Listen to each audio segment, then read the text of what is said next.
Hai, salam hebat, luar biasa. Sahabat sukses, senang sekali ketemu lagi di episode baru ini.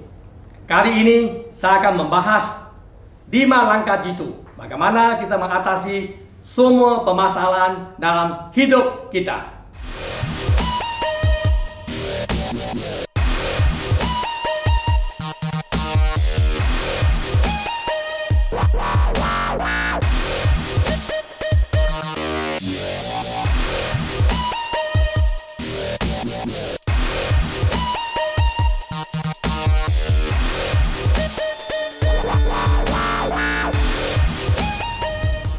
Apakah saat ini Anda menghadapi masalah?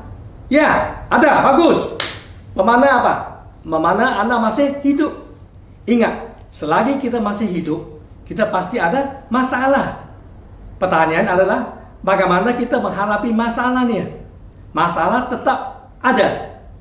Baik daripada sehari-harian, keluarga, bisnis, karya, kesehatan, dan sebagainya. Banyak bentuk masalah akan ada. Dan dia akan muncul di mana-mana, kapan-kapan saja. Yang paling penting bagaimana kita menghadapi masalah itu. Untuk itu hari ini saya akan membagi 5 langkah jitu. Bagaimana kita mengatasi segala masalah dalam kehidupan kita. Saya namakan 5M. M yang pertama, menghadapi. Oke? Apabila sesuatu itu sudah terjadi, kita harus berani menghadapinya. Bukan lari dari masalah itu.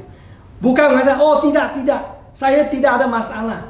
Kita harus menghadapi dan mengakui itu adalah masalah kita. Contoh, saya masih ada hutang 50 juta. Kita harus hadapinya. Bukan membohong diri kita. Oh saya tak ada hutang. Kalau kita memang jatuh sakit, kita harus menghadapinya. Saya sedang sakit. Kenapa? Karena apabila kita menghadapi, baru kita akan tahu di mana masalahnya. Kalau kita tak berani menghadapi, bagaimana kita bisa mengatasi masalah? Yang pertama, menghadapinya. Oke? Yang kedua, menerima. Ya, inilah masalah saya. Ya, dan tahu kejelasannya. Apakah masalah yang kamu hadapi saat ini? Contohnya hutang. Hutang dengan siapa? Hutang berapa? Mengapa hutang? Dan bagaimana kita mau mengatasi hutang itu? So, Anda menerimanya. Anda bukan menyalahi orang lain. Ingat, hidupmu, tanggung jawabmu. Untuk lebih lanjut, Anda bisa menonton video saya yang lalu, hidupmu, tanggung jawabmu. Oke? Ini satu video yang sangat luar biasa sekali. Setelah Anda menerima kenyataan itu, masalah itu, Anda baru bisa masuk ke tahapan yang ketiga, yaitu mengatasinya. Anda mulai memikirkan solusi. Anda mulai memikirkan strategi bagaimana mengatasi masalah itu. Ya, tidak ada satu solusi yang terbaik, tetapi hanya ada lebih baik dari yang lain. Maka setelah Anda memikirkan solusinya beberapa, Anda pilih salah satu yang terbaik dan melakukannya. Memang mungkin dia tidak akan mengatasi semua masalah, tetapi inilah solusi yang terbaik yang Anda bisa lakukan untuk selesai masalah pada waktu itu. Dan solusi itu akan berubah dari waktu ke waktu.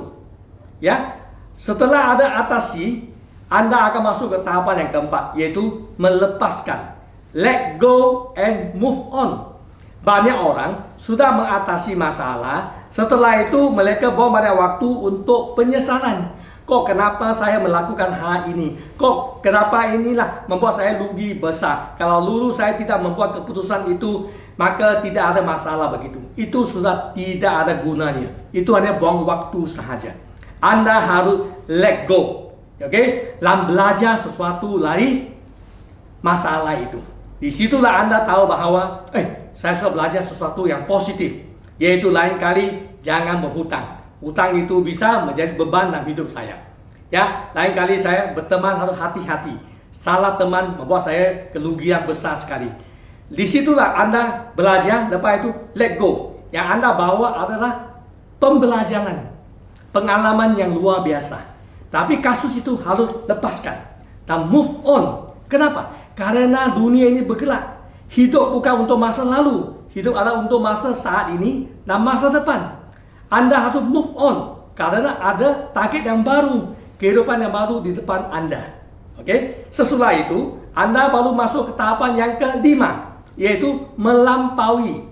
Baru Anda ada satu target yang baru, Anda berusaha gigih selesaikan masalah itu, kapasitas Anda ditingkatkan, maka Anda akan mencapai satu prestasi yang lebih baru lagi dibanding dengan tahun-tahun yang lalu. Anda akan naik ke satu level yang lebih tinggi. Itulah dinamakan melampaui. Dengan kata lain, masalah itu bukan batu hambatan. Sebenarnya, kalau Anda sikapi dengan benar, dia merupakan satu batu loncatan yang akan membuat Anda lonjak lebih tinggi dibanding dengan sebelumnya. Maka jangan takut masalah. Dengan 5 langkah jitu ini, semua masalah akan membantu Anda naik ke level yang lebih tinggi.